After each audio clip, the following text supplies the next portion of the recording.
dise Amen. Vous êtes tous les bienvenus à notre étude biblique de ce soir au nom de Jésus. Le Seigneur apprécie votre arrivée et vous aussi, vous devez apprécier votre venue ici.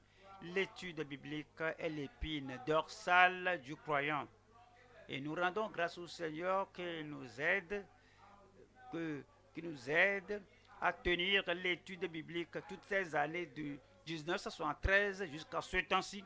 Je prie que jusqu'à ce que nous le voyions face à face, nous allons étudier sa parole, nous allons l'apprendre et vivre selon la parole au nom de Jésus-Christ.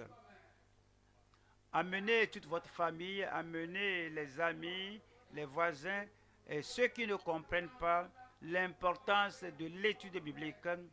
Alors il faut les influencer, qu'ils viennent avec vous. Ils viendront avec vous. Et le Seigneur vous récompensera pour un tel service au nom de Jésus-Christ. Père, nous te remercions de nous avoir amenés à l'étude biblique. C'est ton esprit qui a gardé l'intérêt en nous. Et nous prions, Seigneur, que l'œuvre de l'esprit ne nous abandonne pas au nom de Jésus-Christ. Et comme nous étudions ce soir, Seigneur, sème ta parole, ta nature, la vie de Christ en chacun de nous au nom de Jésus. Et confirme chaque promesse, chaque provision dans ta parole, chaque proclamation dans ta parole, confirme cela dans toute vie. Merci Seigneur parce que nous savons que tu as exaucé. Au nom de Jésus, nous prions. Donnez-moi Amen avant de vous asseoir. Nous allons à Jacques 2. Jacques 2, nous lisons le verset 1. Mes frères, que votre foi en notre glorieux Seigneur Jésus-Christ soit exempte de toute acception de personne. Voilà le verset 2. Supposez en effet qu'il entre dans votre assemblée un homme avec un anneau d'or et un habit magnifique, et qu'il y entre aussi un pauvre misérablement vêtu. Verset 3 dit, si tournant vos regards vers celui qui porte l'habit magnifique,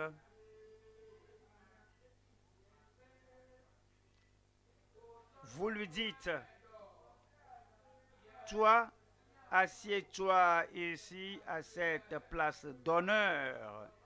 Et si vous dites aux pauvres, toi, tiens-toi là, debout, ou bien assieds-toi au-dessous de mon marchepied. Verset 4.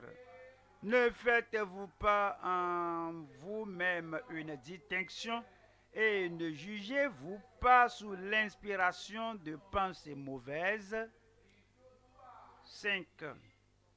Écoutez mes frères, bien-aimés, Dieu n'a-t-il pas choisi les pauvres aux yeux du monde pour qu'ils soient riches en la foi et héritiers du royaume qu'il a promis à ceux qui l'aiment. Voilà le verset 6. Et vous, vous avilissez le pauvre. Ne sont-ce pas les riches qui vous oppriment et qui vous traînent devant les tribunaux? 7. Ne sont-ce pas eux qui outragent le beau nom que vous portez?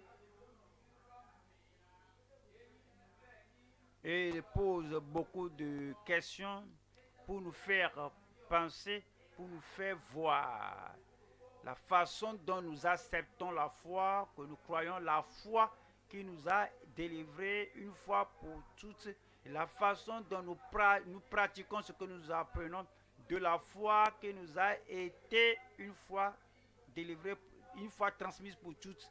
Lorsque la Bible a dit de combattre pour la foi qui a été transmise une fois pour toutes, cela parle de l'enseignement, des doctrines, de la révélation, cela parle de tout ce qui est relié à la foi en Christ. Et maintenant, il pose la question aux croyants à qui il écrivait: la façon dont vous pratiquez, la façon dont vous faites, la façon dont vous agissez, votre caractère montre-t-il que vous avez une compréhension équilibrée, une approche équilibrée de la foi que le Seigneur a révélée? Alors, comme il nous dit que, comme il parle d'avoir distinction de personnes, faire acception de personnes dans la part de Dieu, vous acceptez ceci, vous rejetez l'autre là, vous acceptez cette personne, vous la rejetez, mais vous faites bien à une personne et puis vous reléguez l'autre personne à l'arrière-plan. Dit que si vous vivez de cette manière, vous prenez la foi de Jésus-Christ avec acception de personne. Et si vous êtes obéissant au Seigneur, votre obéissance au Seigneur dépend de l'apparence faciale des gens. Si votre bonté, votre justice, votre vie pratique dépend de ce que vous voyez des gens, combien ils sont de grandes personnes, mais combien ils sont des personnes ordinaires de la société, et s'il me fait être content, s'il m'honore, s'il me respecte, il sait comment élever quelqu'un. Donc, je vais me prosterner devant lui, je vais l'honorer. Alors, je vais appliquer la parole de Dieu lorsque lui me parle. Mais si lui, il ne pense à personne, seulement lui continue, mène sa vie, et il ne montre pas un respect spécial à moi. Donc, je ne vais pas obéir à la parole de Dieu quand il s'agit de lui, ou bien quand cela vient de lui. Et dit ici que est-ce que vous avez la réelle foi, la foi authentique, la foi transparente? Est-ce que vous avez la foi qui montre que ce qui vous intéresse, c'est la parole de Dieu, c'est la révélation de la parole de Dieu? Ou bien vous êtes là comme si vous n'avez pas la foi, mais vous faites acception de personne. C'est comme nous allons voir l'enseignement de la parole de Dieu qui est fondé, l'impartialité fondée sur l'écriture de vrais frères en Christ. De vrais frères en Christ. Vous venez en Christ lorsque vous naissez de nouveau, lorsque vous donnez votre vie au Seigneur, lorsque il dit: voici, je me tiens à la porte et je frappe. Si quelqu'un entend ma voix et ouvre la porte, j'entrerai, et vous en lui, lui en vous. Et frères, ce sont les frères et sœurs dans la famille de Dieu. Jésus-Christ a dit que ceux qui entendent la parole de Dieu et la pratiquent sont ma mère, mes frères et mes sœurs. Nous formons la famille de Dieu parce que nous pratiquons la parole de Dieu. Et nous le regardons, nous le voyons, nous lui obéissons et nous suivons les vraies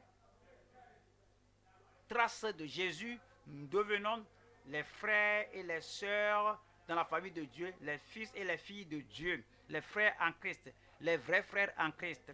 Il y a de faux frères, ils se disent être croyants, nés de nouveau, mais leur vie ne le montre pas de faux frères.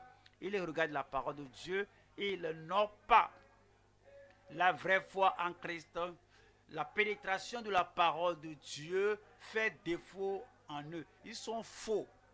Mais les gens qui sont véritables, les gens qui connaissent Christ comme leur sauveur personnel, les gens qui connaissent Christ, ils connaissent la parole de Dieu et ils vivent par la parole de Christ. Alors, il y a des chrétiens nominaux, des fréquentateurs d'église, des chrétiens superficiels. Il y a des gens qui n'ont pas l'Esprit de Dieu, qui rend témoignage à leur cœur qu'ils sont enfants de Dieu. Et Dieu Dieu n'a pas de relation avec ces gens. Nous aussi n'avons pas de relation avec eux. Mais ceux qui sont nés de nouveau, qui sont de nouvelles créatures en Christ, les choses anciennes ne sont passées. Voici, toutes choses deviennent nouvelles. Ils sont de vrais frères en Christ. Comment vivent-ils? Ils vivent selon l'impartialité fondée sur la Bible. Ils ne prennent pas une partie de la parole et rejettent l'autre partie. Ils ont l'impartialité parce qu'ils sont de vrais frères en Christ. Ce soir, nous voyons l'impartialité est fondée sur l'écriture de vrais frères en Christ. Nous allons voir 3 points à l'étude.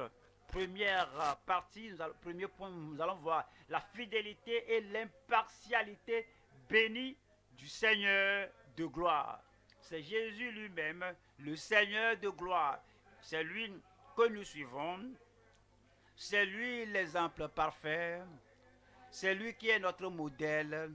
Et nous marchons selon les traces de Christ sur ses pas. Et lui, il a cette fidélité et cette impartialité bénie. Et nous vivons selon son exemple parfait. 2. La communion fraternelle, sans partialité, en vivant par son évangile. Numéro 3. Les disciples irréprochables avec la persévérance de la vie de piété. Allons au premier point, la fidélité et l'impartialité bénie du Seigneur de gloire. Jacques 2, verset 1.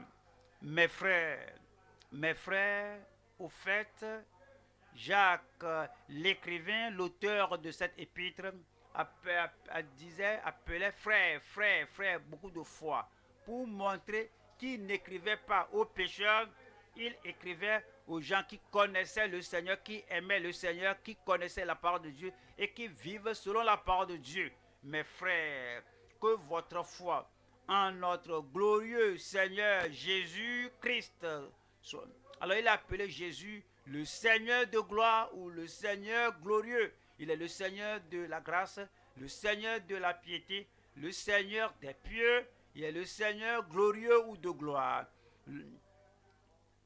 Soit exempt de toute acception de personne. Il veut que nous comprenions que le Christ que nous suivons, c'est un Christ impartial. Le Christ que nous suivons, c'est celui qui suit le Père sans partialité. Nous allons voir 3 sections ici. Numéro 1, nous allons voir le Dieu de gloire, impartial, sans acception de personne.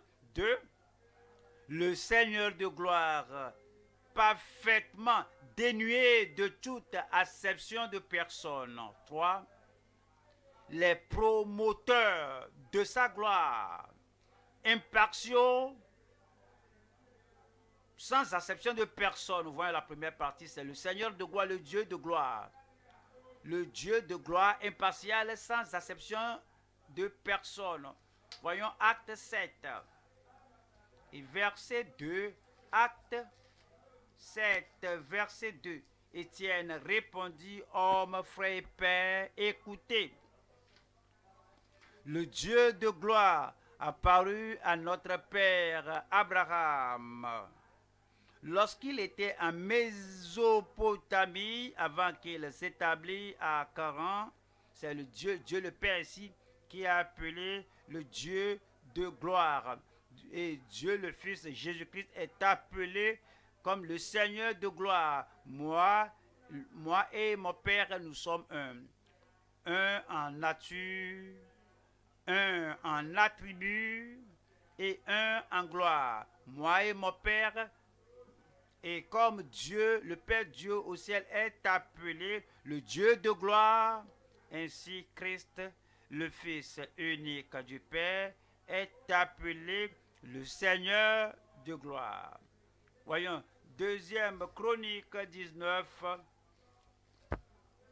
2 Chroniques 19, 7. Maintenant que la crainte de l'Éternel soit sur vous, veillez sur vos actes, car il n'y a chez l'Éternel, notre Dieu, ni iniquité, ni égard pour l'apparence des personnes, ni acceptation de présent. Parce qu'il est Dieu de gloire, parce qu'il est le Seigneur de gloire, pas de corruption, pas d'acception de présent. Alors, quelqu'un qui est saint, il n'y aura pas de corruption ou de pot de vin. Si quelqu'un est saint et juste, Dieu est saint, il ne peut pas avoir, il ne peut pas accepter, il ne peut pas penser à recevoir des pots de vin des gens. Il y a des gens qui croient corrompre Dieu avec quelque chose. Il y a des gens qui croient qu'ils vont corrompre Dieu avec le jeûne. Ils vivent dans le péché. Ils vivent contrairement à la parole de Dieu, mais ils croient corrompre Dieu avec des jeûnes. Pour d'aucuns, ils croient qu'ils vont corrompre Dieu en l'appelant certains grands noms. Ils croient que Dieu est comme un homme quand vous l'appelez par ses titres spéciaux, par ces noms spéciaux, leur tête s'enfle et ils sont orgueilleux. Ils croient que Dieu est comme ça. Vous ne pouvez pas corrompre Dieu par ces choses. D'aucuns croient qu'ils peuvent corrompre Dieu avec l'argent. Ils amènent leur argent. Si votre vie n'est pas en règle, si votre vie est méchante, malicieuse, mauvaise, pécheresse, vous ne pouvez pas corrompre Dieu avec quelque chose parce qu'il est le Seigneur de gloire et il ne prend pas des présents, il ne fait pas acception de personne. Deutéronome 10, Deutéronome 10, 17. Car l'Éternel votre Dieu est le Dieu des dieux, le Seigneur des seigneurs, le Dieu grand, fort et terrible, qui ne fait point acception des personnes et qui ne reçoit point de présent. Il ne considère pas la beauté physique d'un homme ou d'une femme. Absalom était le plus beau, était plus beau que tous dans le pays, mais sa beauté n'a pas corrompu Dieu et n'a pas corrompu Dieu, mais il était mort dans la rébellion et était allé à l'autre côté.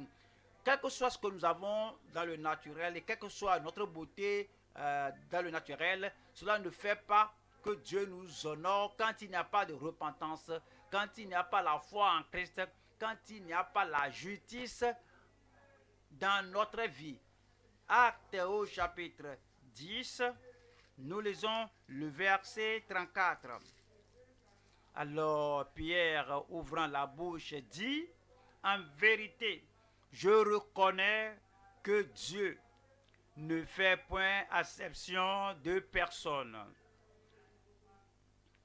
Et si nous les croyons, et nous sommes de véritables enfants de Dieu, et Dieu rend témoignage à votre cœur que vous êtes enfants de Dieu, alors nous allons vivre tel qu'il vit, nous allons appliquer les normes de la Bible de façon unanime avec tout le monde.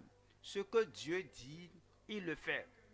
Et si nous sommes ses enfants, frères et sœurs en Christ, et si nous sommes ministres de l'Évangile, et si nous sommes pasteurs dans l'Église du Dieu vivant, et le même caractère de Dieu doit se voir en nous.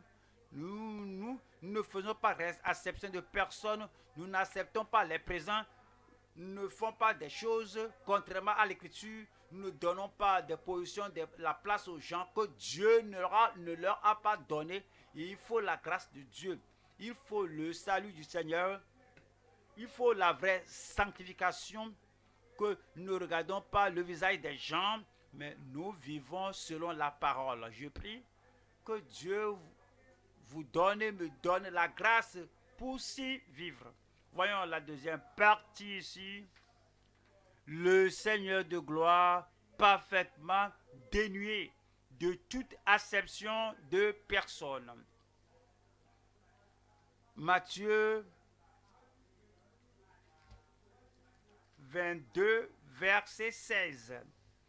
Ils envoyèrent auprès de lui leurs disciples avec les Hérodiens qui dirent, Maître, nous savons que tu es vrai. Nous savons que tu es vrai. Et réellement, il le savait, quoi qu'il ne le confesse pas, mais il le savait, quoi qu'il soit là, voulant le tenter, ils savent ça. Quoi qu'il soit là pour avoir une parole de sa bouche et utiliser sa parole pour le persécuter, C'est ce que les Hérodiens faisaient. C'est ce que les persécuteurs, au fond, ils vont vous utiliser pour vous détruire vous-même. Ils vont vous utiliser pour vous diffamer. Ils vont prendre une parole, ils vont ôter quelque chose de votre parole. Alors, et ils vont poster ça, afficher ça, l'afficher quelque part. Ils vont utiliser votre parole. Alors, ils vont citer cela hors du contexte pour vous tuer, pour vous détruire, pour détruire votre ministère. C'est ce que les Hérodiens ont fait. Et c'est ce que les persécuteurs de ces jours-là et de ces jours aussi font. Ils les envoyèrent auprès de lui, leurs disciples, avec les Hérodiens, qui dit, Maître, voyez, voyez, et ils ne sont pas gênés de vous donner un bon nom. Maître, nous savons que tu es vrai et que tu enseignes la voie de Dieu selon la vérité, sans t'inquiéter de personne. Sans t'inquiéter de personne. Il dit, car tu ne regardes pas à l'apparence des hommes. Nous connaissons Christ, nous chrétiens. Est-ce que nous sommes chrétiens? Est-ce que nous sommes comme Christ? Est-ce que nous vivons comme ça? Est-ce que nous nous comportons de cette manière? Quelqu'un dit, si la personne m'aide, si une personne m'assiste, si une personne prend soin de moi, peu importe ce qu'il fait, je m'en fiche de ce qu'il fait, je vais chaque fois le soutenir. Mais tu sais que je peux savoir qu'il ne mène pas une bonne vie, je peux savoir qu'il s'égare, je peux savoir qu'il est un rétrograde, je peux savoir qu'il elle est en route pour l'enfer, cela ne m'importe pas. Pour eux, ils disent que si quelqu'un les aide, si quelqu'un les supporte, si quelqu'un est si bon envers eux, ils vont aveuglément supporter la personne. Oh, Christ n'était pas ainsi. Christ fonde ses relations avec les gens sur la parole de Dieu et non donne-moi du beurre, donne-moi ceci, tatine mon pain et mets ceci dans mon thé. Même il m'a donné ceci, même s'il est en route pour l'enfer, je vais le supporter pour aller en enfer. Je ne veux pas l'énerver parce qu'il me supporte. La personne là n'est pas chrétienne. C'est ce qu'on appelle on appelle ça un chrétien superficiel. Je vais le supporter, qui qu'il soit, parce qu'il m'aide. Tu n'es pas chrétien. Christ a enseigné la parole avec vérité et Christ a vécu pour la vérité. Je prie que vous et moi, que nous soyons comme Christ. Romains 2. Romains 2, 19. Romains 2, 19.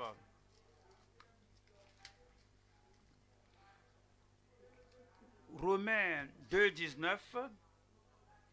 Romains 2, 9. Romains 2, 9. Tribulation et angoisse sur toute âme d'homme qui fait le mal, sur le juif premièrement, puis sur le grec. Ils sont les descendants d'Abraham. Ils croient que Dieu va les supporter aveuglément. Non. Dieu, les juifs et les païens ont la même parole. Alors ils ont la même chose.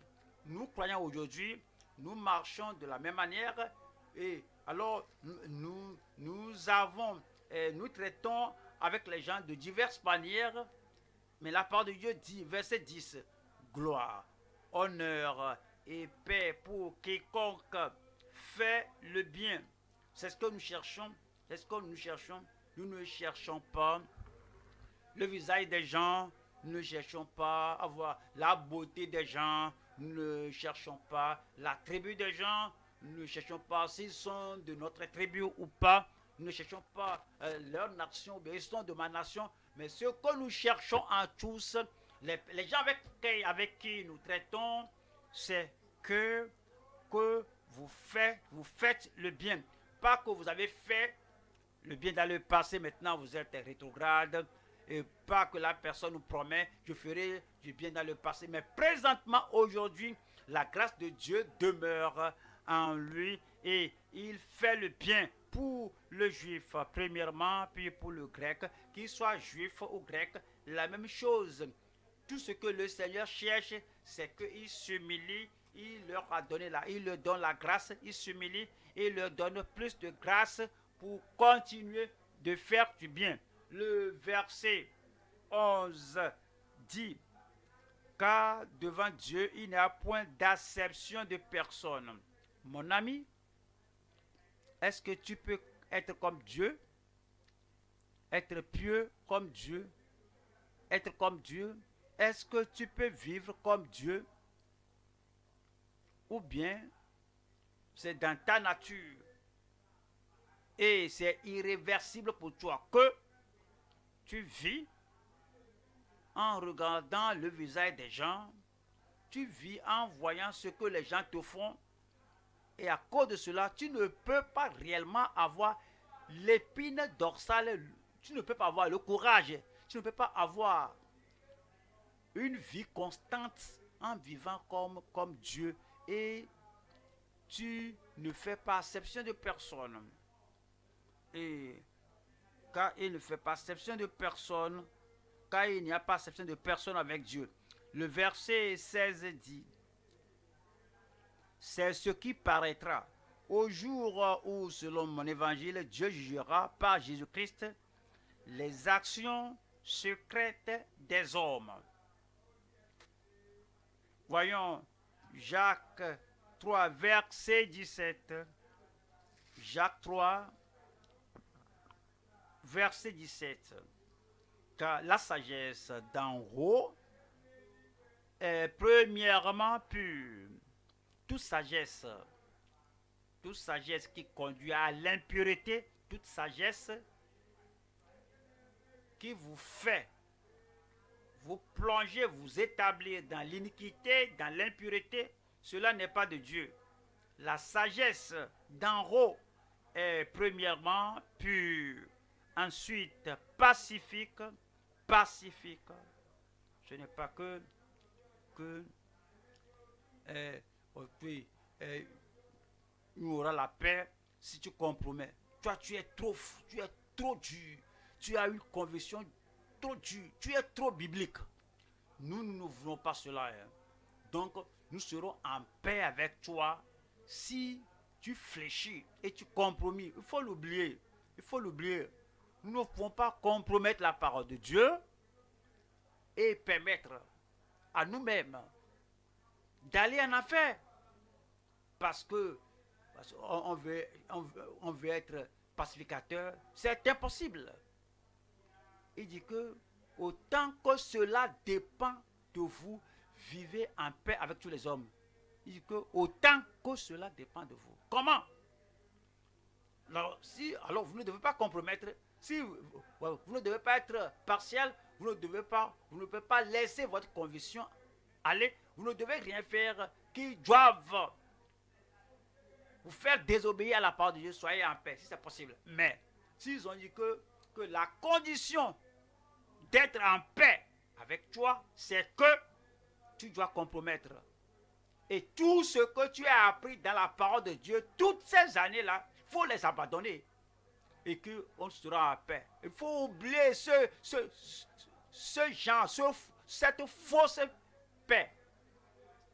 La sagesse d'en haut est premièrement pure, ensuite pacifique, modérée, conciliante, pleine de miséricorde et de bons fruits, exempte de duplicité. Exempte de duplicité, d'hypocrisie. C'est la sagesse que Dieu donne.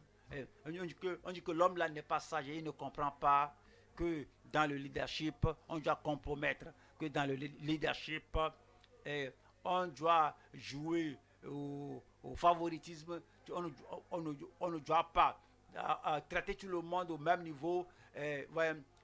Parfois, il faut dire oui monsieur. Non, ce n'est pas la sagesse d'en Rome.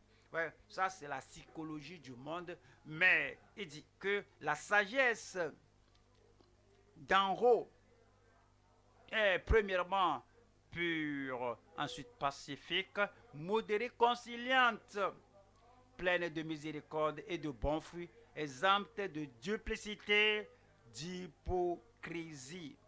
Puisse le Seigneur nous aider. Amen. Puisse le Seigneur nous accorder la fermeté, la conviction, la constance pour savoir que voici le chemin, la façon dont il faut vivre selon l'évangile, la façon de vivre pour plaire à Dieu, marcher dans ce chemin. Puisse le Seigneur nous aider à y marcher. Troisième partie ici, les promoteurs de sa gloire, impartiaux sans acception de personne. Les promoteurs de sa gloire. Voyons Proverbe 24,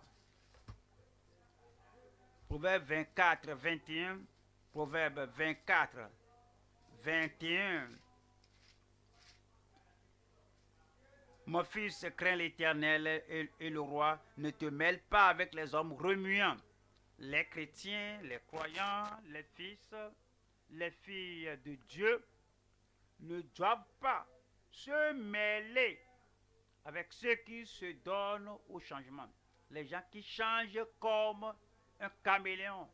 Aujourd'hui, ils sont tels, quand ils cherchent un boulot, ils sont tels, quand ils cherchent une femme à se marier, ils changent de couleur, quand ils changent une femme, ils ne sont pas fiables, ils ne sont pas dépendables. On ne peut pas dire, oui, je le connais, c'est ainsi que telle sœur va agir, je sais, c'est ainsi qu'elle va agir. Non, son comportement dépend de la variation du climat. Oui, son comportement dépend de, de l'interaction qu'elle a avec les gens. On ne peut pas dire de tel frère, c'est ainsi qu'il va agir. Non! Ses actes, ses actions, son comportement, son caractère, tout cela dépend des circonstances changeantes. Mais les enfants de Dieu, et il dit, enfants de Dieu, que mon fils, ma fille, il dit que crains l'Éternel et le roi, ne te mêle pas avec les gens, avec les hommes remuants. Que le Seigneur le fasse en nous au nom de Jésus. Ne te mêle pas avec les hommes remuants. Parce que c'est dit au verset 22, 22 dit, car soudain leur ruine, ceux qui se donnent au changement, ceux qui sont comme des caméléons, ceux qui ne sont pas fiables, ils ne sont pas dépendables, car soudain leur ruine surgira et qui connaît les châtiments des uns et des autres. Verset 23, 23 dit, voici encore ce que vient des sages. Il n'est pas bon. Il n'est pas bon. Il n'est pas juste. Il n'est pas bon dans le jugement d'avoir égard aux personnes. Il n'est pas bon. Il n'est pas agréable, il n'est pas favorable d'avoir égard dans le jugement, d'avoir égard aux personnes. Si vous êtes avec quelqu'un, la personne est élevée, la personne est modérée, est grande, la personne, 2 plus 3, c'est 5. On ne dit pas que à cause de lui ne calcule pas comme tout le monde. Donc 2 plus 3, 2 plus 3, et puis tu donnes un nombre bizarre. Non! Dans la science, ou bien disons dans l'algèbre, comment vous l'appelez, dans l'arithmétique, 2 plus 3, 5. En science, 2 plus 3, 5. Dans le comportement, 2 plus 3, c'est 5. Dans l'écriture, c'est la même chose. Comment modifions-nous la Bible pour lui? Et on ne peut pas modifier les preuves scientifiques pour lui. C'est pas bon. Comment nous allons exalter la science au-delà de la parole de Dieu? Il n'y a pas de respect, il n'y a pas acception de personne avec Dieu. Pourquoi c'est dit que, oui, il n'est pas bon dans les jugements d'avoir égard aux personnes, que le Seigneur nous donne la grâce. Que nous demeurions et que nous obéissions à la Bible, que nous déclarions simplement la parole de Dieu au nom de Jésus-Christ. 1er Timothée 5, 20. 1er Timothée 5, 20. Ceux qui pêchent, reprends-les devant tous. Il y a des lieux qu'on ne peut pas faire ça aujourd'hui. Parce qu'il y a des gens là-bas qui sont amis aux gens qui pêchent. Il y a des gens là-bas qu'ils s'en fichent de ce que les gens font. Ils peuvent même cracher au visage de Dieu. Cela ne les embête pas. Ce qui les embête, c'est que oui, mon ami est intouchable. C'est que mon ami est intouchable. Incorrigible. Tu ne peux pas le corriger. Allez en enfer, laisse-le. C'est mon ami. Hein. Aller à la perdition, laisse-le. Ne le gêne pas. C'est mon ami. Pasteur, fais ton œuvre. Prêche la parole. Hein. Mais ne corrige personne. Et il ne faut pas montrer la bonne voie à personne. Comme qu'est-ce que nous enseignons? Si on ne peut pas souligner la parole de Dieu dans la vie de tout le monde, qu'est-ce que nous enseignons donc? Il dit que ceux qui pêchent reprend les devant tous, afin que ce n'est pas le prédicateur qui doit craindre, mais les gens qui ne vivent pas selon les normes de la parole de Dieu. Le jugement, ceux qui doivent craindre, ce sont les pécheurs à cause du jugement qui doit venir sur eux. Verset 21. 21. Je te conjure devant Dieu, devant Jésus-Christ et devant les anges élus, d'observer ces choses sans prévention et de ne rien faire par faveur. Et d'observer ces choses sans prévention et de ne rien faire par faveur. Est-ce que vous appliquez cela à votre vie chrétienne? Est-ce que vous incluez cela dans votre profession de sanctification? Est-ce que vous appliquez cela à votre compréhension des pratiques ou bien des principes de justice et de sainteté du Seigneur? D'observer ces choses sans prévention et de ne rien faire par faveur. Vous ne préférez une autre personne à une autre. Je prie que ces paroles deviennent le mot d'ordre dans la vie de chacun de nous au nom de Jésus-Christ. Amen. Voyons deuxième point maintenant. Deuxième point. Nous allons voir la communion fraternelle sans partialité en vivant par son évangile. C'est toujours divisé en trois parties. Nous allons voir une nouvelle concentration sur les frères dans la foi. 2. La communion impeccable parmi les frères sans favoritisme. 3.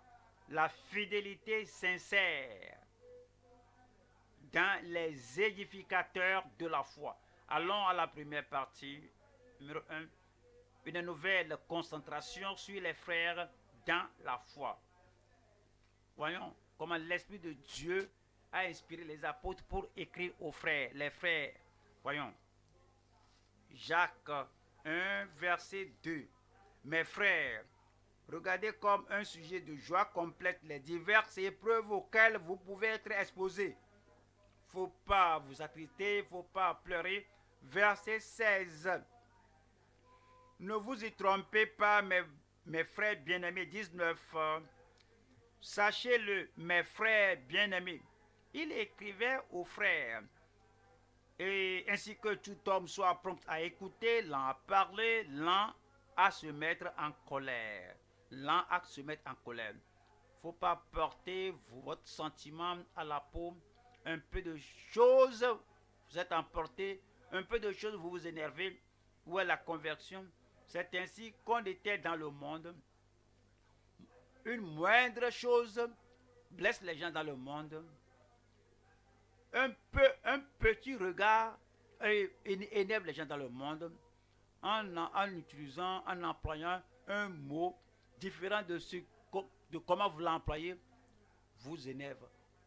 Comment on fait cela? Maintenant, on est converti, on est frères, et la même attitude de colère, la colère à la maison, la colère dans la rue, la colère dans le bus, la colère partout, la colère à l'église, la colère en présence du Seigneur. Et dit, mes frères, ainsi, et que tout homme soit prompt à écouter, lent à parler, lent à se mettre en colère. Verset 20.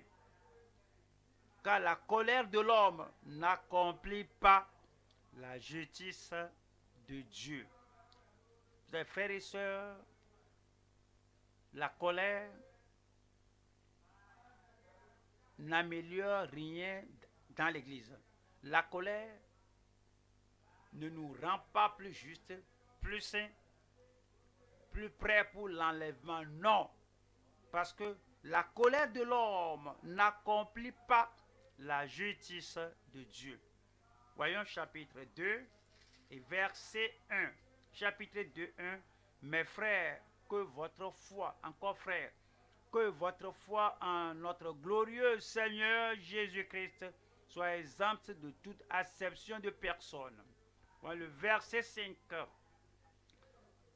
Écoutez, mes frères bien-aimés. Jacques disait que j'écrivais aux frères, j'écrivais aux gens qui doivent avoir la grâce de Dieu. Et cette grâce de Dieu les a convertis, les a transformés. Et ils ne sont plus les gens du monde, ils sont frères. Et dit que Dieu n'a-t-il pas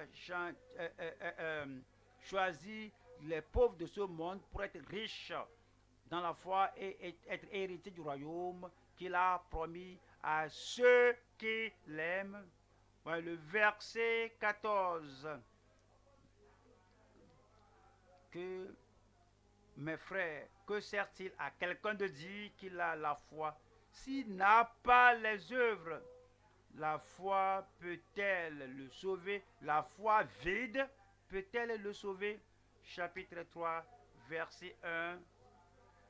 Mes frères, qu'il n'y ait pas parmi vous un grand nombre de personnes qui se mettent à enseigner, car vous savez que nous serons jugés plus sévèrement. Vous voyez, on est prédicateur, on fait ceci, cela, on ne pratique pas la parole, il y aura la condamnation. Verset 10 dit, de la même bouche sortent la bénédiction et la malédiction. Il ne faut pas, mes frères, il écrivait à des frères, et dans chaque chapitre, il dit, mes frères,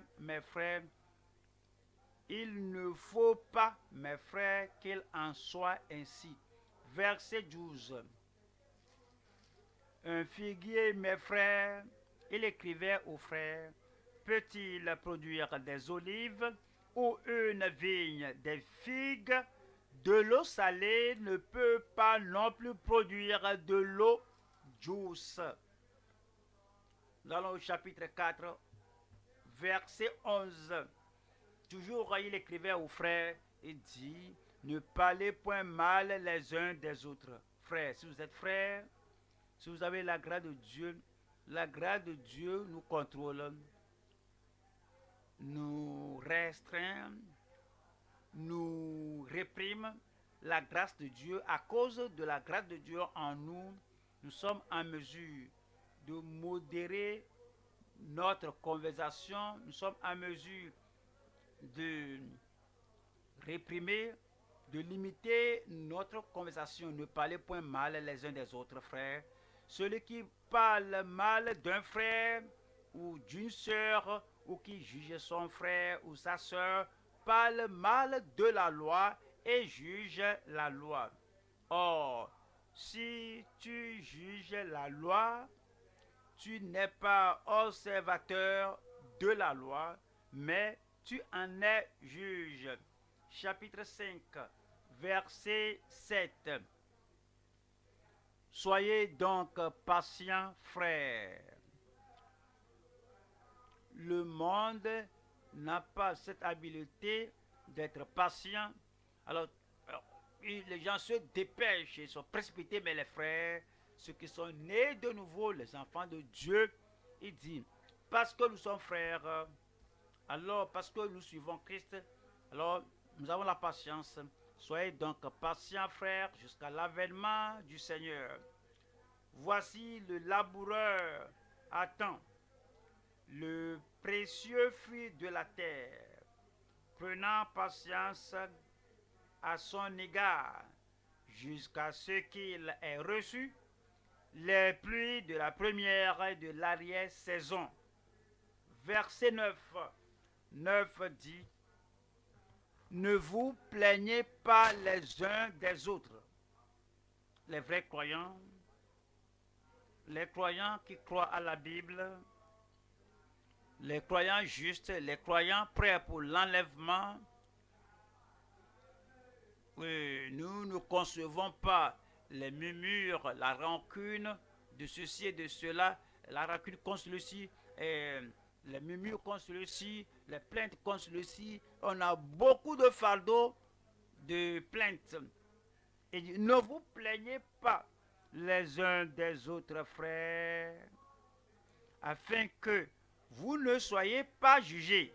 Voici le juge est à la porte. Le verset 10 dit, prenez mes frères pour modèle de souffrance et de patience les prophètes qui ont parlé au nom du Seigneur. Prenez mes frères pour modèle de souffrance et de patience les prophètes qui ont parlé au nom du Seigneur. 12. Avant toute chose, mes frères, il parlait aux frères. Lorsque vous venez lire l'épître de Jacques, si vous êtes enfant de Dieu, un frère, une sœur, alors vous allez prêter une attention étroite parce que c'est écrit pour toi, pour moi, pour les frères. 12. Avant toute chose, mes frères, ne jurez ni par le ciel, ni par la terre. Ouais, il y a des gens qui chaque fois, ils disent, je jure par le ciel. Des chrétiens, des croyants, la parole de Dieu est claire. Si vous êtes un véritable enfant de Dieu, il faut seulement affirmer ta parole. Je suis enfant de Dieu, je ne vais pas mentir. Voici ce qui s'est passé. Au fait, les gens qui jurent par le ciel, je jure, ils mentent beaucoup. Alors, il veut que vous les croyez parce qu'ils ont dit que je jure. Le croyant ne s'habitue pas à jurer. Quand quelqu'un vous parle et dit que je jure, il faut leur dire que tu ne dois pas jurer. N'es-tu pas croyant? Dis-moi ce qui est dans ton cœur. Pourquoi tu essaies d'utiliser Dieu, je jure, maintenant pour déclarer un mensonge? Et que, avant toute chose, mes frères, ne jurez ni par le ciel, ni par la terre, ni par aucun autre serment, mais que votre oui soit oui et que votre non soit non, afin que vous ne tombiez pas sous le jugement. Le verset 19. Mes frères, si quelqu'un parmi vous s'est égaré de la foi et qu'un autre l'y ramène, frère, si quelqu'un rétrograde et devient pécheur, s'il meurt dans cet état, alors il meurt comme un pécheur, il ira en enfer.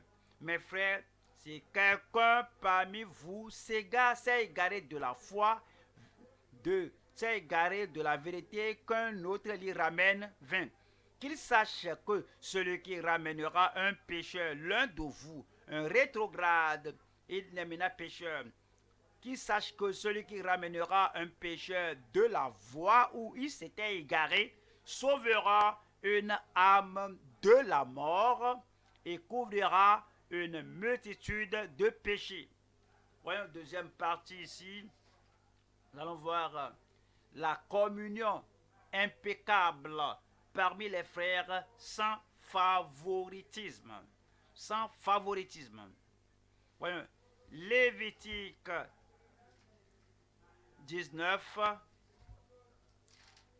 Lévitique 19.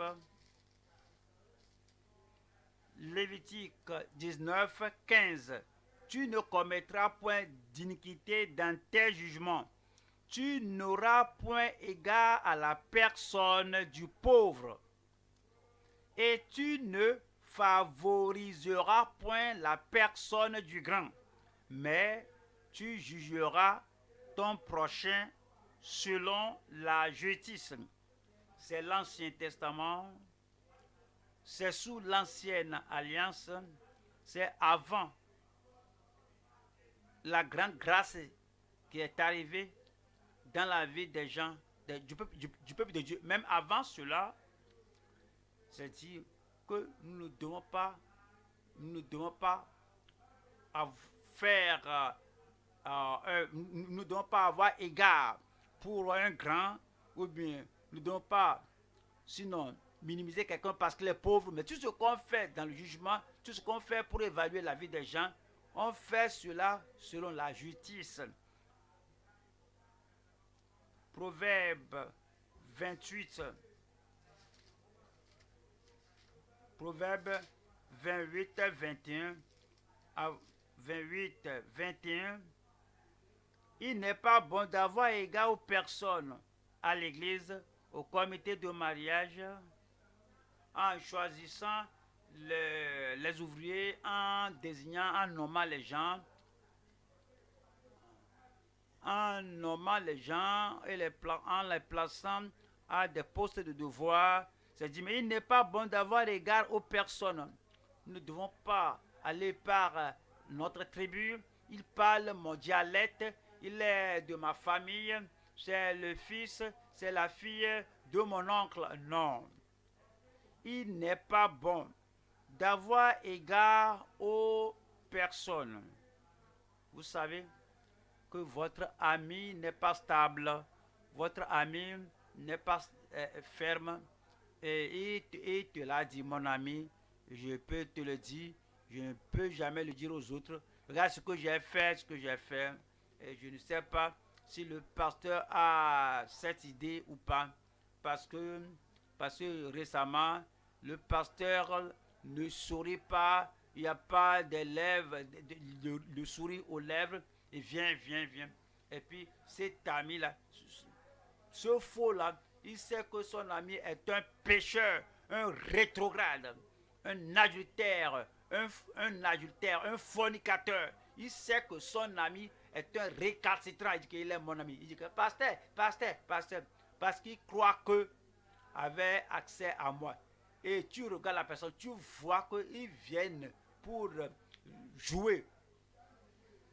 Et afin qu'on soit tolérant envers les pécheurs qui restent dans leur pollution. Mon ami, avoir égard aux personnes, il n'est pas bon d'avoir égard aux personnes et pour un morceau de pain, un homme se livre au péché. Voyons Jude 1, Jude 16. Jude 16. Ce sont des gens qui murmurent, qui se plaignent de leur sort, qui marchent selon leur convoitise, qui ont à la bouche des paroles hautaines, qui admirent les personnes par motif d'intérêt. Je prie que le Seigneur nous corrige et nous rende prêts pour l'enlèvement au nom de Jésus. Je vais dire un autre Amen. Voilà une troisième partie ici. Nous allons voir la fidélité sincère dans les édificateurs de la foi.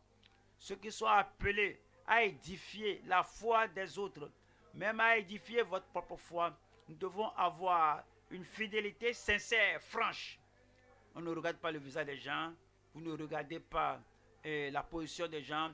On ne regarde pas le titre des gens. Vous voyez, le titre, c'est pour différencier de ce qu'il fait de l'autre. Lui, il est prédicateur. Oui, c'est ce qu'il fait. Voici un autre titre. Le titre, c'est pour distinguer. Le titre n'amène personne au ciel. Donc, si tu t'assieds sur le titre, si tu embrasses le titre, si tu t'élèves par le titre, pourquoi ne pas te souvenir que c'est seulement un titre? Cela ne veut rien dire. Devant Dieu, ce qui importe, c'est la sainteté. Rechercher la paix et la sanctification avec tous les hommes, sans laquelle personne ne verra le Seigneur. C'est ce qui importe. Qui montera à la montagne du Seigneur, qui sera à son lieu saint, celui qui a les mains pures, qui a les mains innocentes et le cœur pur. C'est ce qui compte. Celui qui ne lève pas son âme à la vanité, c'est ce qui compte. La fidélité sincère dans les édificateurs de la foi. Jude 20, pour vous bien-aimés, vous édifiant vous-même sur votre très sainte foi et priant par le Saint-Esprit. Verset 21. Maintenez-vous dans l'amour de Dieu en attendant la miséricorde de notre Seigneur Jésus-Christ pour la vie éternelle. Ouais, le verset 24. Or, à celui qui peut vous préserver de toute chute, amen, et vous gardera, et vous faire paraître devant sa gloire irrépréhensible et dans l'allégresse. 25. À Dieu seul, notre Sauveur par Jésus-Christ, notre Seigneur, soit gloire, majesté, force et puissance dès avant tous les temps et maintenant et dans tous les siècles. Amen. Luc 18, verset 8. Luc 18, 8. Je vous le dis, il leur fera promptement justice. Mais quand le Fils de l'homme viendra, trouvera-t-il la foi sur la terre? Trouvera-t-il la fidélité sur la terre? Lorsque le Fils de l'homme viendra, trouvera-t-il la justice, la sainteté, la pureté, l'impartialité, la transparence, la foi sur la terre? Il trouvera beaucoup d'hypocrisie à son avènement. Il trouvera beaucoup de partialité, égard pour les personnes quand il viendra. Il verra beaucoup de superficialité à son avènement. Les gens qui n'ont pas de principe, les gens qui n'auront pas une position ferme, la conviction. Beaucoup de gens, comme le Seigneur viendra, ils ne pensent même pas à l'avènement du Seigneur.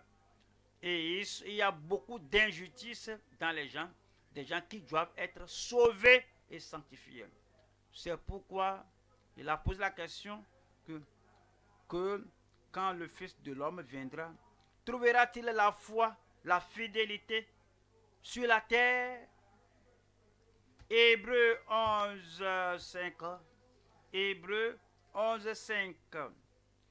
C'est par la foi qu'Enoch fut enlevé, pour qu'il ne vit point la mort, et qu'il ne parut plus parce que Dieu l'avait enlevé. Car avant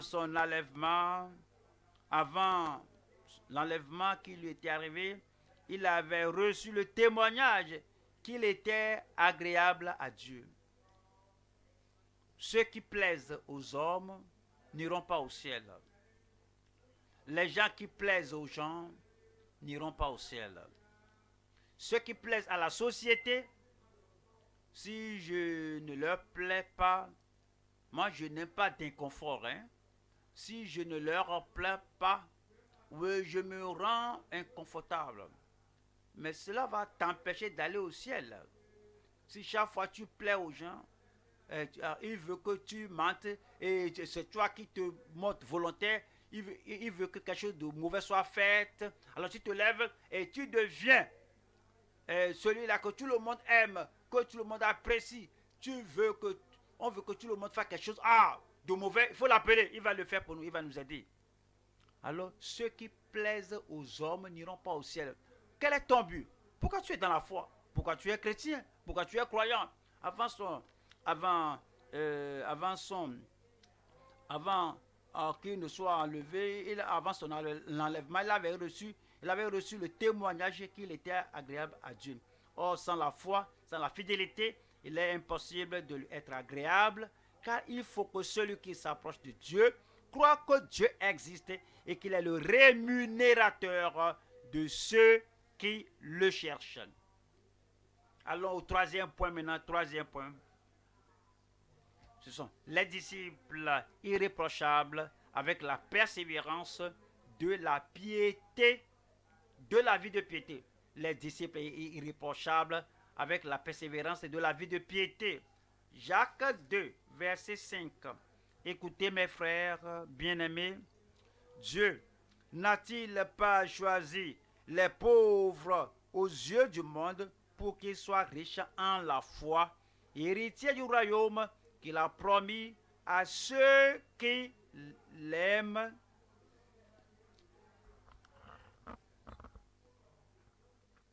Verset 6. Et vous, vous avilissez le pauvre.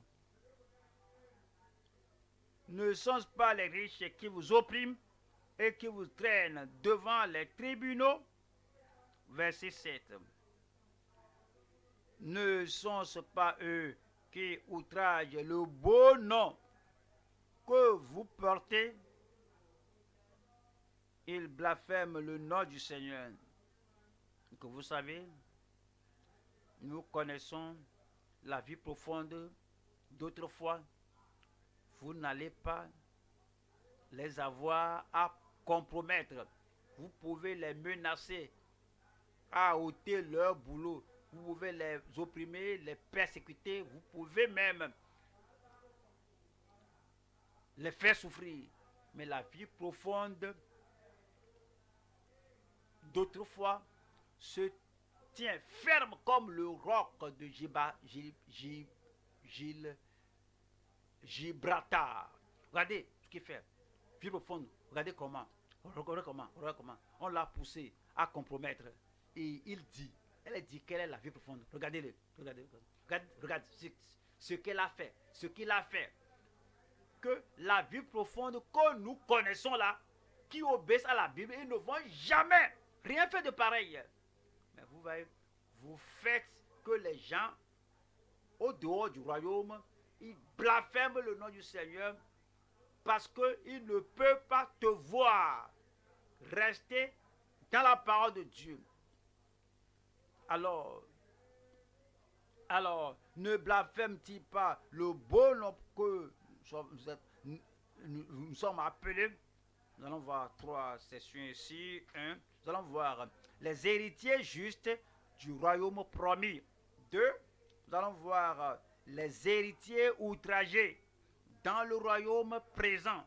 C'est le royaume terrestre, mondain. 3.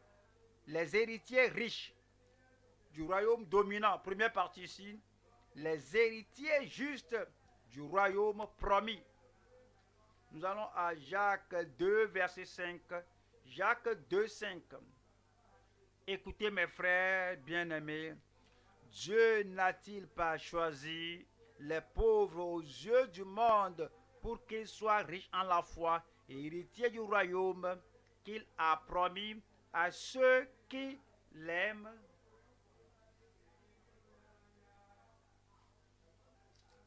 Premier Corinthiens 1, 6. 1 Corinthiens 1, 26. Considérez, frères, que parmi vous qui avez été appelés, il n'y a ni beaucoup de sages selon la chair, ni beaucoup de puissants, ni beaucoup de nobles. 27. Mais Dieu a choisi les choses folles du monde pour confondre les sages. Dieu a choisi les choses faibles du monde pour confondre les fortes. Verset 28. Et Dieu a choisi les choses viles du monde et celles qu'on méprise, celles qui ne sont point, pour réduire à néant celles qui sont. Romains chapitre 8, verset 14. Romains 8, verset 14. Car tous ceux qui sont conduits par l'Esprit de Dieu sont fils de Dieu. Voyez encore cela, car tous ceux qui sont conduits par l'esprit du monde sont fils du monde. Car tous ceux qui sont conduits par l'esprit d'Adam, donnez des excuses, car tous ceux qui sont conduits par l'esprit d'Adam sont fils d'Adam. Car tous ceux qui sont conduits par l'esprit de la société, ils sont fils de la société. Ils ne sont pas encore nés de nouveau. Mais lorsque vous êtes nés de nouveau, vous venez connaître le Seigneur, vous vivez par la grâce qui provient du Seigneur, car tous ceux qui sont conduits par l'Esprit de Dieu sont fils de Dieu. Verset 15. Et vous n'avez point reçu un esprit de servitude pour être encore dans la crainte. Il y a l'esprit de servitude qui a servi l'âme, qui a servi l'esprit, et vous n'avez pas l'occasion, la liberté de faire la volonté de Dieu et d'obéir à la parole de Dieu. Vous vivez par crainte. Lorsque vous êtes à vous-même, vous vivez avec crainte. Lorsque vous êtes avec les gens, vous vivez avec crainte. Et lorsque vous êtes à l'église, là où il faut la liberté, parce que le Seigneur nous a affranchis, et libre pour vivre, pour agir, vivre pour croire, et vivre pour prendre l'envol afin que nous puissions aller au ciel. Pas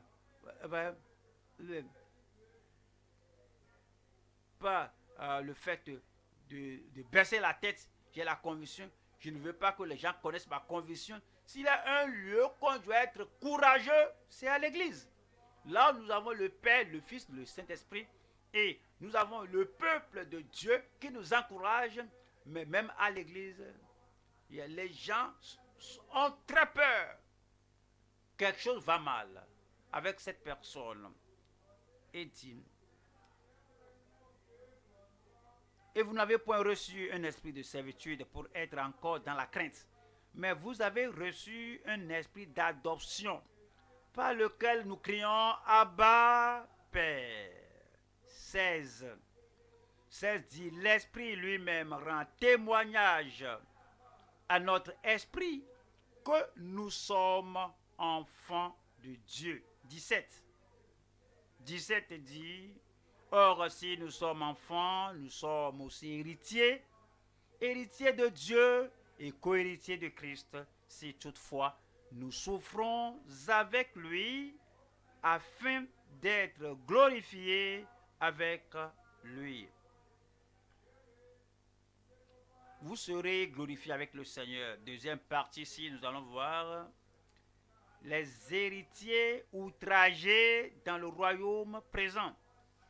Le royaume présent du monde, ils vivent à telle enseigne qu'il y a l'outrage. Les gens minimisent l'Église à cause d'eux. Les gens minimisent Christ à cause d'eux. Parce que l'outrage vient par eux. Le Seigneur l'opprobre vient par eux. Le Seigneur veut qu'on sorte de tout cela afin que nous amenions la gloire à Dieu à tout moment. Jacques 2, 6. Et vous avilissez le pauvre. Ne sont-ce pas les riches qui vous oppriment et qui vous traînent devant les tribunaux? Voilà le verset 7.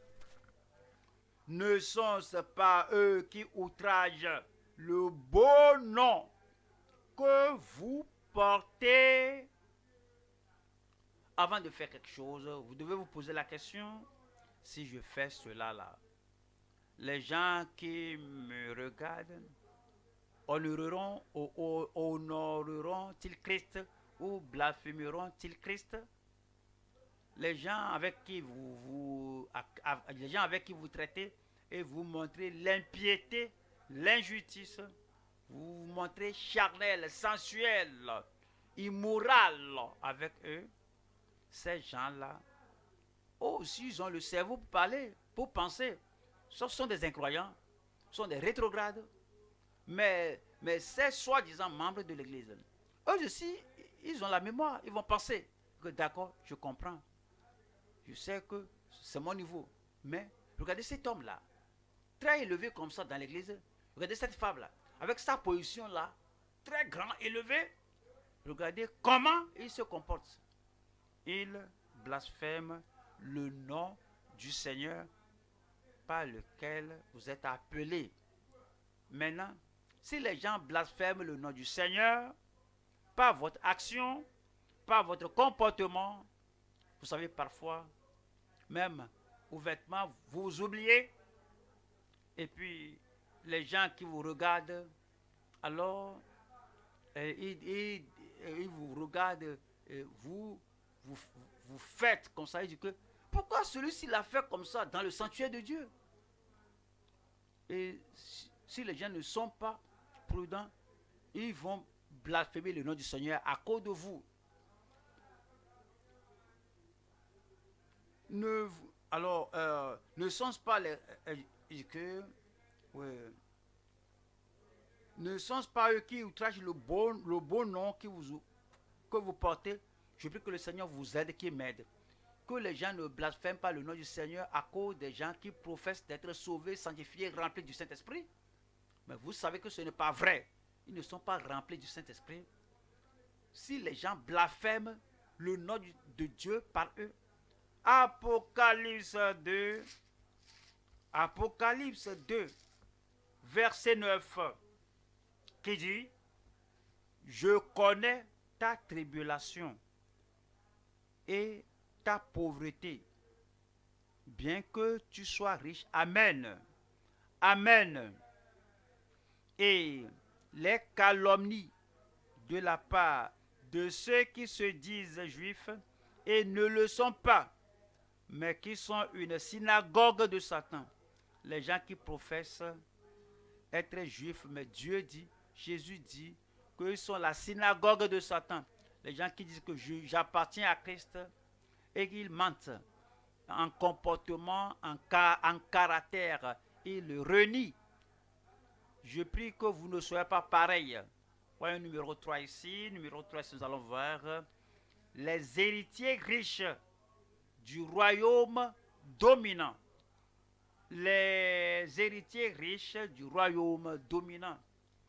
Voyons Jacques 2, verset 5. Jacques 2, 5. Écoutez, mes frères bien-aimés, Dieu n'a-t-il pas choisi les pauvres aux yeux du monde pour qu'ils soient riches en la foi, riches en la foi, riches en la foi?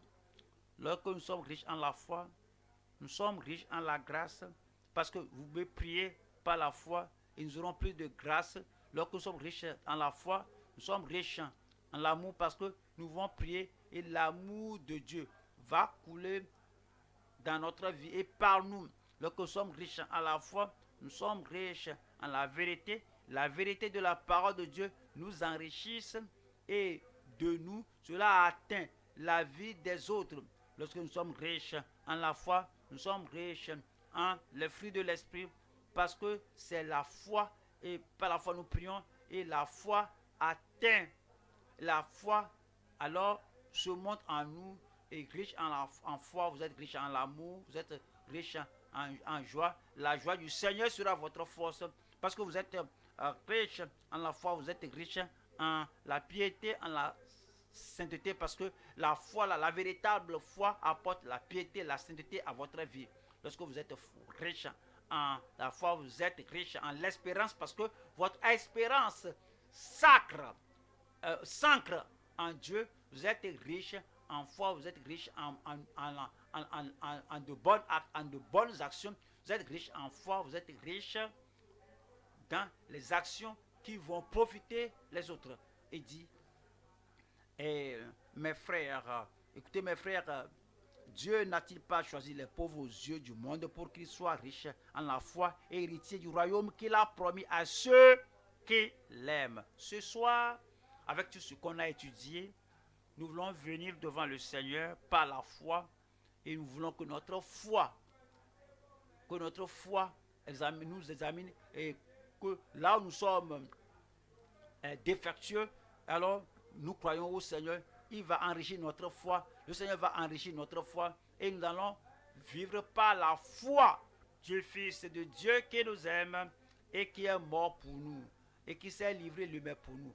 Tenons-nous debout maintenant et parlons au Seigneur dans la prière.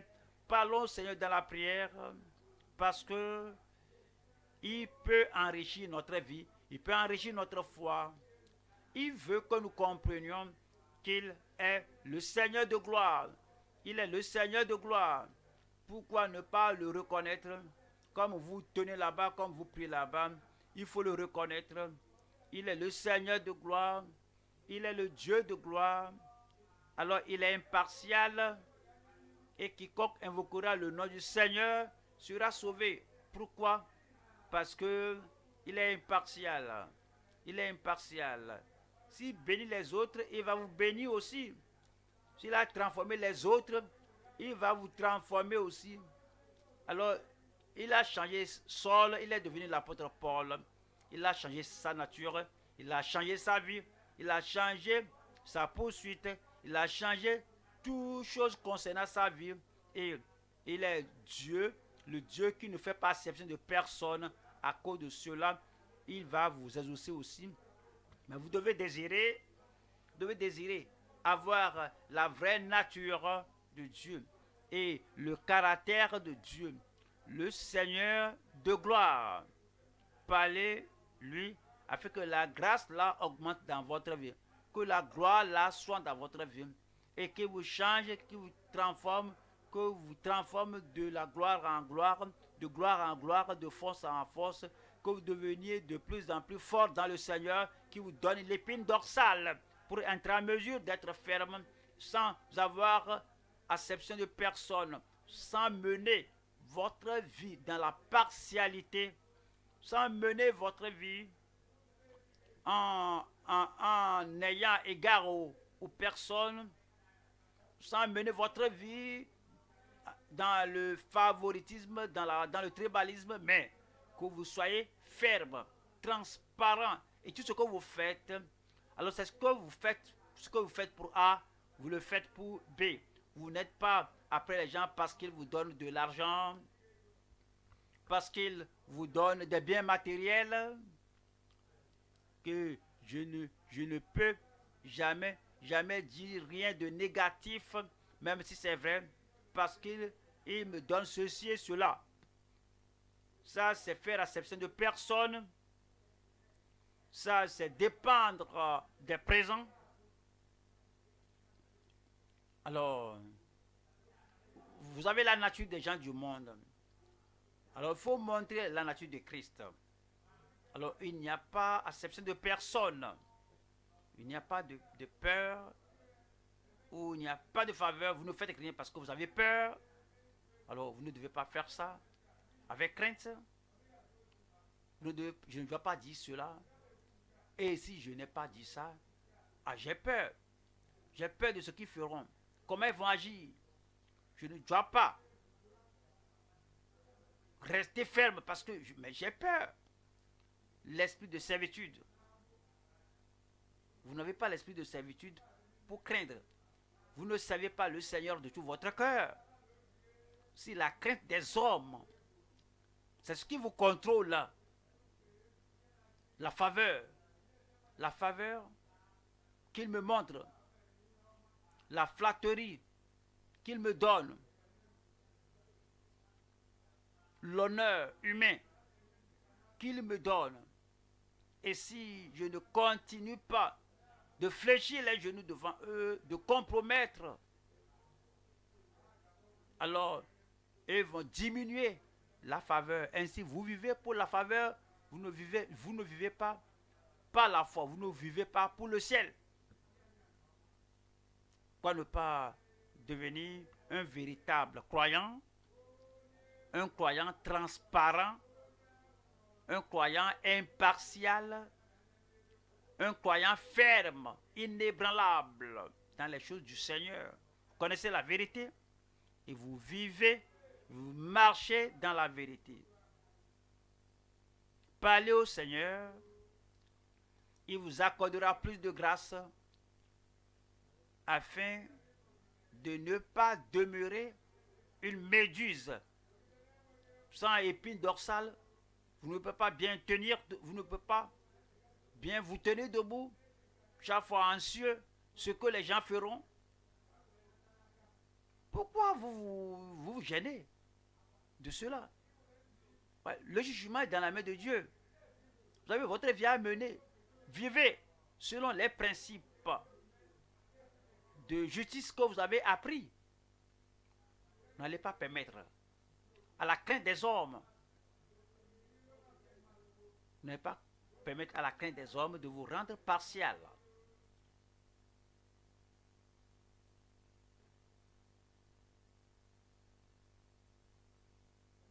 Que la crainte des hommes ne vous rende pas hypocrite. Vous ne respectez pas la personne, mais vous agissez comme si vous respectez la personne. Pourquoi? Il faut dire la bonne chose. Il faut faire la bonne chose. Quelque chose que vous pouvez dire devant lui, derrière lui, dites-le devant lui. De quoi avez-vous peur? Pas de partialité. En interviewant les gens, en recommandant les gens, en donnant les titres aux gens. Pas de partialité, pas de tribalisme, pas de favoritisme. Menez, vivez par la conviction que vous avez dans le cœur.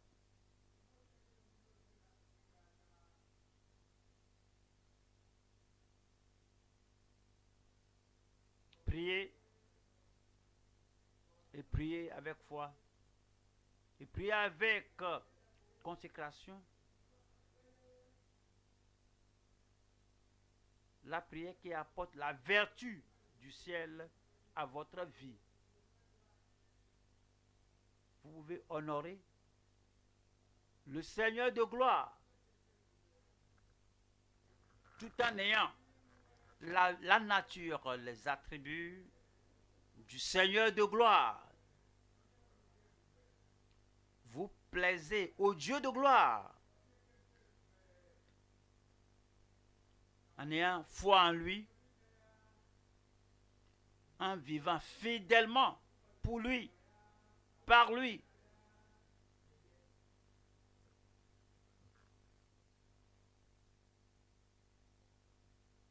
C'est lui qui nous élève à la gloire.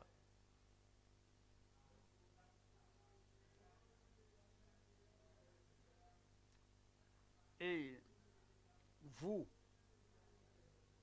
en retour, vous promouvez cette gloire en ayant les regards sur lui à tout moment.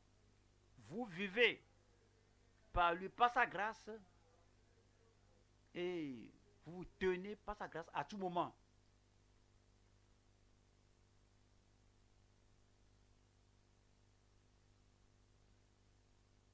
La communion fraternelle. Êtes-vous frère? Vous êtes frère, vous êtes sœur. quelle que soit la tentation, vous résistez à au tentateur, qui que la personne soit. Vous résistez à la tentatrice, qui qu'elle soit. Après tout, vous ne vivez pas pour lui plaire, vous ne vivez pas pour lui plaire. Vous vivez pour plaire à Dieu et au Dieu de gloire.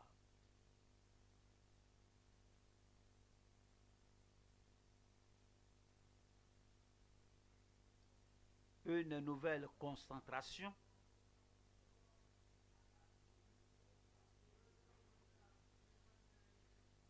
de qui les frères sont. Vous êtes un vrai frère, un vrai membre de la famille de Dieu. Christ est votre concentration.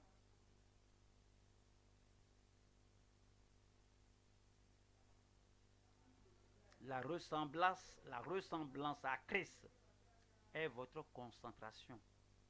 Un frère, une sœur, un bien-aimé dans le Seigneur. La gloire de Dieu doit être votre focalisation.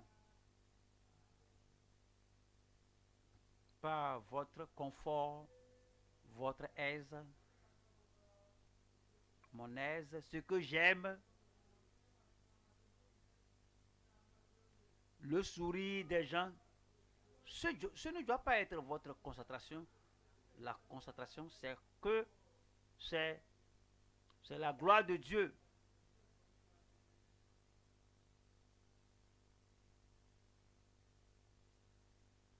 Le jour et la nuit,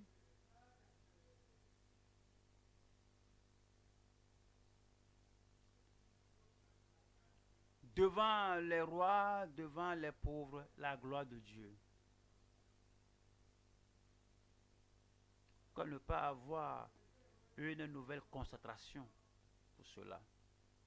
Pour avoir une communion impeccable, une communion sans hypocrisie. Une communion dans l'hypocrisie, non, non. Une communion transparente, quel que soit ce qui ne doit pas se trouver dans la communion des saints. Alors, il faut le doiter avec courage. C'est notre concentration afin d'amener la gloire de Dieu. La franchise, la, la, la fidélité sincère. Vous ne vous mêlez pas avec les personnes remuantes, mais vous êtes franche, vous êtes franc, vous êtes sincère. On vous connaît pour quelque chose, que vous vous tenez pour quelque chose, que on vous connaît, quelqu'un qui se tient pour sa parole. Les conséquences, ne vous en faites pas. La pression, ne vous en faites pas.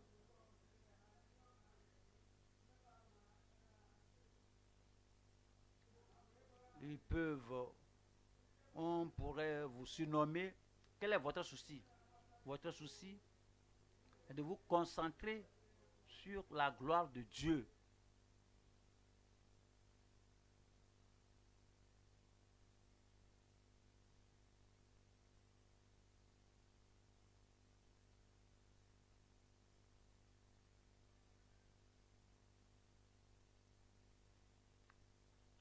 Soyez un disciple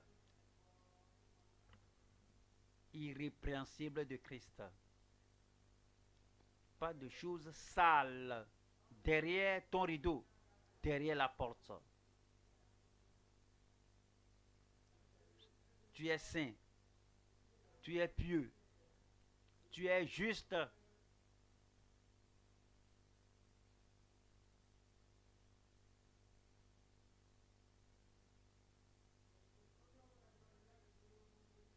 Qui que soit la personne qui tienne ferme ou qui succombe, toi, reste ferme. Qui que soit la personne qui rétrograde, que soit la personne qui vivent de façon à blasphémer le nom du Seigneur, ce n'est pas votre souci. Votre concentration, c'est d'être juste, être pieux, être fiable, être dépendable, être sans compromission. Tenez ferme.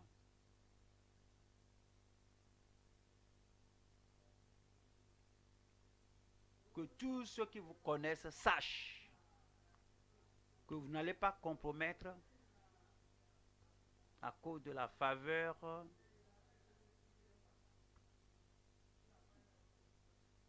de... Ils vont te faire, mais les choses négatives que les gens vont vous faire, que les gens sachent qui vous êtes, votre position de fermeté, comment vous avez décidé de suivre Christ de façon transparente, sans magouille, sans partialité, sans acception de personne.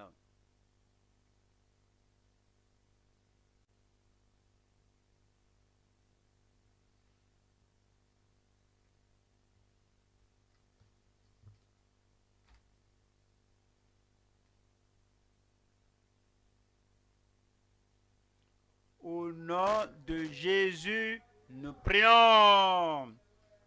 C'est bon. Un autre Amen. Père, nous nous soumettons, nous nous humilions, nous soumettons notre cœur, notre esprit, même notre corps à toi et à ta volonté, Seigneur, que par ta grâce, par ta force et par ton esprit, tous ces attributs et toutes ces attitudes des hommes, la partialité, l'égard pour les personnes, l'hypocrisie, Seigneur, nous les rejetons tous aujourd'hui au nom de Jésus-Christ. La grâce pour tenir bon, pour tenir ferme comme les frères, comme des fils et des filles dans le royaume de Dieu, sans jouer avec notre âme comme les gens du monde le font. Seigneur, nous nous consacrons totalement maintenant. Nous nous consacrons à toi. Aide-nous, donne la grâce pour obéir à toi au nom de Jésus-Christ. Seigneur, tous les vacillements du passé, tous les changements et le fait de se mêler avec les gens remuants dans le passé, pardonne-nous et lave-nous de tout cela au nom de Jésus-Christ. Dorénavant, Seigneur, où que nous nous trouvons, nous n'allons plus compromettre, nous n'allons plus fléchir nos genoux devant les gens qui cherchent des esclaves à leur mauvaise vie. Nous n'allons plus compromettre avec personne la grâce pour tenir ferme, l'épine dorsale pour rester debout, la force de l'Esprit de Dieu pour rester ferme. Accorde-nous cela au nom de Jésus-Christ. Lorsque nous devons dire non, donne-nous la grâce pour dire non. Qui que soit la personne à qui nous devons dire non à tout moment, la puissance, le courage d'esprit, l'épine dorsale de conviction pour dire non à ces gens-là. Donne-nous ce courage-là au nom de Jésus-Christ. Partout où nous allons, où que nous nous trouvions, que nous ayons cette nouvelle concentration au quotidien, cette concentration constante pour nous focaliser à t'apporter la gloire au quotidien en vivant comme Christ. Pas de partialité, pas d'hypocrisie, pas de dissimulation, pas de crainte des hommes, pas de fléchir au mal. Seigneur, nous te remercions. Tu as aidé les gens d'antan, tu vas nous aider. Nous prions qu'à partir de ce moment, que nous commencions à le pratiquer. Pas d'exception de personne, pas de partialité, pas d'hypocrisie, pas le fait de succomber au mal, mais en menant notre vie dans la sainteté, dans la justice, devant toi, tous les jours de notre vie, au nom de Jésus-Christ. Confirme le Seigneur dans chaque vie. Au nom de Jésus, nous prions.